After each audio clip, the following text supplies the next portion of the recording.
Yeah, Mike, just how do you feel about the team going into the tournament right now? Coming off our best shooting performance of the year in games. We've shot it that well in practice before, but never really taken it to the game. We're going to need it against Georgia. They did a good job of uh, making it really hard on us to get to the rim and the foul on our first game. So hopefully, some film of a better shooting will help us. Our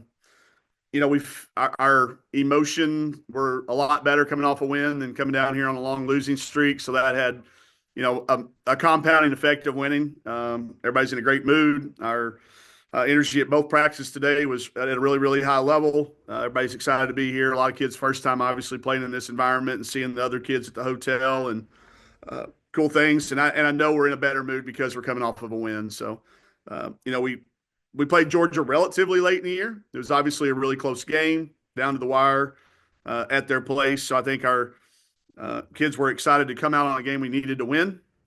We didn't want to finish last in the league. We didn't. We wanted to have a better opportunity to win a game down here. And, the 12-13 game presents you a much better chance than the 16-9 game, whatever. So everybody's in a good mood. I'm in a good mood. I was walking on the street. I got passed by some fans. Some were positive, some were not. I handled them both equally as effectively, I think. I'll tell y'all off camera later the story I had with some Tennessee folks, but it was a pretty good one. And then, of course, all SEC came out today, and I think we were all pretty surprised to not see Izzy just, um, you know, for her to have such a good season and not get rewarded like that. What's kind of the message to her?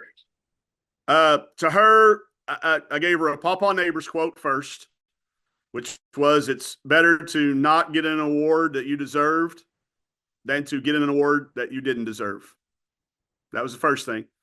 Second thing was to relay a message. The last time we were down here pissed off about somebody not making a team was Dungy, and she led us to the finals and set an SEC scoring record in doing so. So let it be a motivation. Then I tried to make it make sense to her, and I had a really hard time. Um, so here's what I'll say. I've had a lot of time to think about this. I had a hard time listing 16 people myself, not including her. And there are some good players that got left off because we only choose 16 people. We've been choosing 16 people since what year? 88? Since 88. Never before has the leading scorer been left off one of those teams. Now, we've gone up to 16 teams.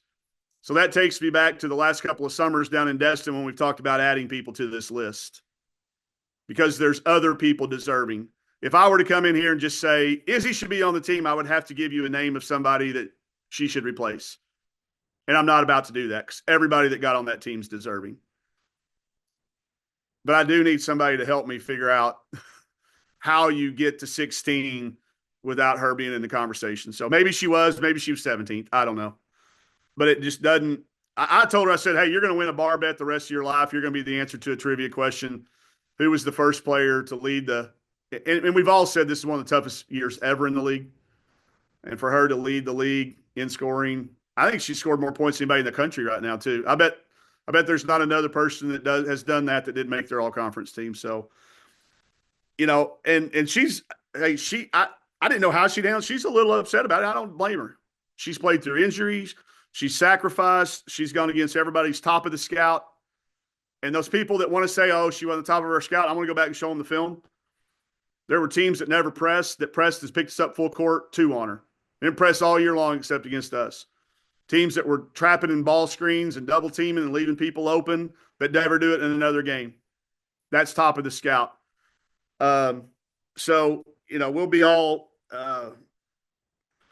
I just need somebody to text me and tell me. I've also got to figure out, I've had some people text me and said they all voted for her. And if all the people that texted me that said they voted for her really did, she would have made it. So I got to figure out who's trying to, pee on my leg and tell me it's raining, and who's really being honest with me. But I don't know. I mean, I think she deserves it. We all think she deserves it. I think to her that means a lot. My point is that, there's a lot of places that have criteria for their halls of honor and things like that you have to be all conference. And we've kind of got a deal in our hallway. You can't get your picture up. Now, I'm going to try to get that broken. But you can't get your picture up in the hallway unless you're all conference. So it matters. I think we could have had a little better foresight as coaches and said we with Texas and Oklahoma coming in, who historically have all conference type players, and it's going to be hard. And we've got the last year of stack up of COVID kids. Let's add it for 1 year, and then we go back to 16. I don't know. I know the Big Ten, they had that foresight. They added kids. They went to two teams. They have 20 out of 18, and we have 16 with 16. So, but again, I'm not taking anything away from anybody that made the team. They were great players, and I had a hard time picking. That's how good the league is. That's how good the players in this league are. But again, I can't come up with a justifiable reason. They could say we didn't win enough games. Well, that one doesn't work if you look at the rest of the team. Maybe the shooting percentages or a second stat. There's not one, and I've tried to look at it as unbiased as I can. I've tried to have friends tell me, and I need help, somebody helping me figure out what it could have possibly been. Oh, I've got my aunt back in. Dudley? First of all, I've never had any problem saying what I feel. Number one, it's BS, absolute BS. Thanks, Doug. She had a phenomenal year. Feel Yep. sorry for her after all that, but hey, it is what it is. People Yep. do things. Second thing is you have had to deal with some stuff off the court this year, Yep. and you dealt with some last week. Talk a little bit about just the joy of getting to the finish line with this team, having a smile on its face, and an opportunity to just start anew. Well, you're right, and it's not our true fans, Dud. It's a few randoms but it comes into your world when your friends start believing it. I had texts from people that said, tried to talk me out of stepping down. I said, guys, let me assure you, y'all seen my 2-year-old, my 3-year-old, right? If y'all can get a place to take a bet on it, I know you're not supposed to gamble on sports, but let's gamble on that not being the case. But it affects our kids. I had to address it. I had to talk to the kids. I had to talk to family. I had to talk to a lot of people about it.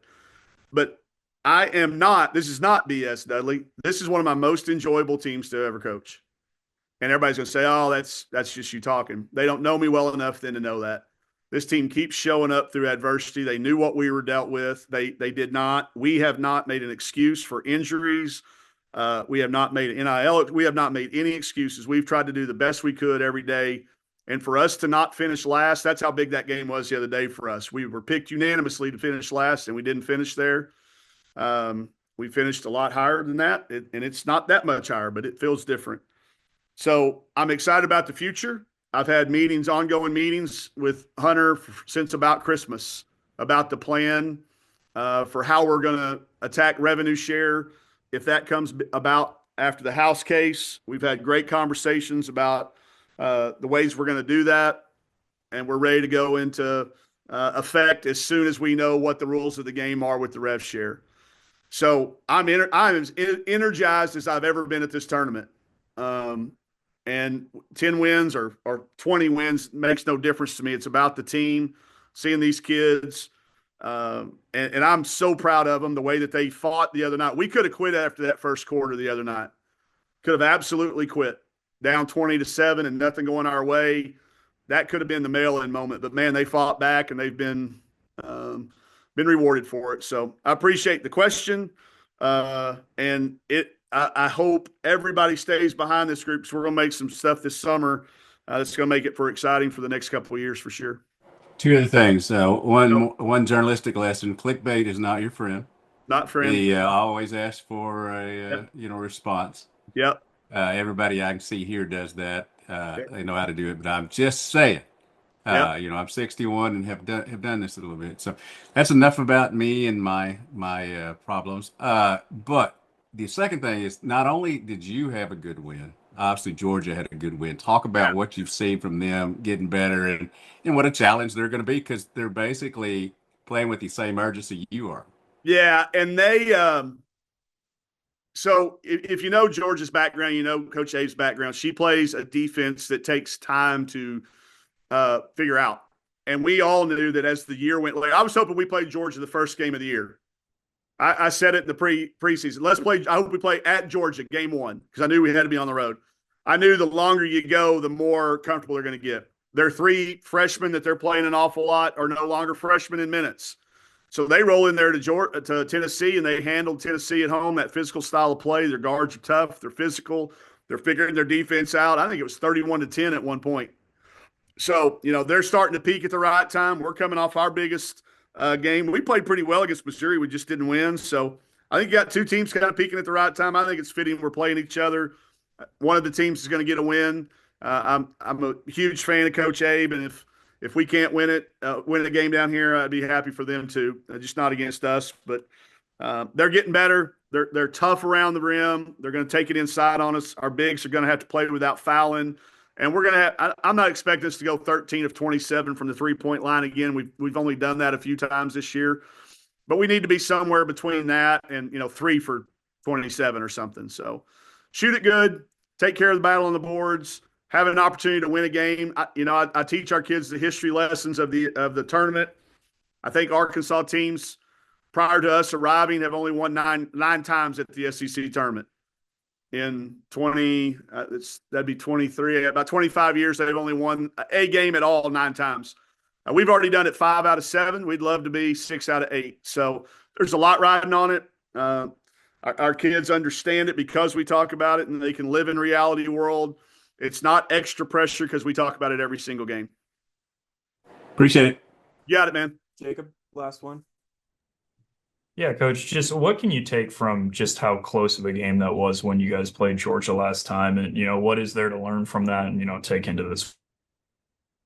Yeah, it makes the teaching real easy because you can we put together 31 clips and said any of these 31 clips could have changed the outcome of that game, right? And then whenever the clip would happen, we'd point out the score and the time, and one of them was like 30 seconds into the game. And the other one was, right at the very end. And neither one of those plays had more point value than the other. You just talk about the one at the end more than you do the one at the beginning. So I think it gives you an attentive audience. It gives you real life things against an opponent that says, hey, that silly foul that put him in the bonus right there, that allowed him to go to shoot free throws rather than have to take the ball out, everything matters. So I think the fact that it was a close game, it makes your preparation easier. I don't know that it makes the playing and the execution of it, but I think you got a more attentive crowd and a more in tune player. And especially if it was the player that made that mistake, they can say, hey, I'm not going to do that one again. I'm going to do something different. I'm not going to make that mistake again. So in a quick turnaround, which we kind of had, I think it's, we're fortunate that it's against somebody we played recently and had a really good game with. Thank you. You got it.